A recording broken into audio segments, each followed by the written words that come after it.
Rest எடுத்துட்டு போனை எடுத்து பார்க்கறாங்க. இந்த போன்ல தான் அநேக தவறுகள் நடக்குது.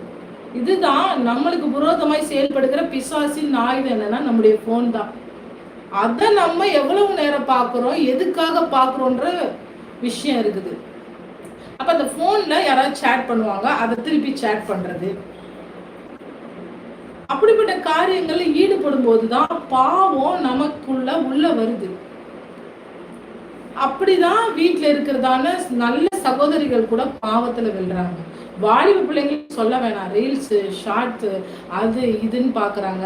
அது மட்டும் இல்ல, சில பேர் தேவையில்லாத தவறான வீடியோக்களை பாக்குறாங்க. அதை பான் வீடியோஸ்னு சொல்லுவாங்க. அப்படிப்பட்ட காரியங்களையும் அநேகர் விழுந்து கிடக்குறாங்க. இல்லத்தரசிகள் பெண்கள் கூட அப்படிப்பட்ட காரியங்கள் இருக்கிறாங்க, ஆண்களும் இருக்கிறாங்க. வெளியே சொல்லுகிறது இல்லை. ஆனா ஒண்ணு சொல்லட்டுங்களா, யாரும் நம்மளை பார்க்கலன்னு நினைச்சுக்கிட்டு நம்ம பாவம் செய்யறோம்னா கர்த்தருடைய கண்கள் பூமி எங்கும் நோக்கமா இருக்கிறது. ஒரு சிசிடிவி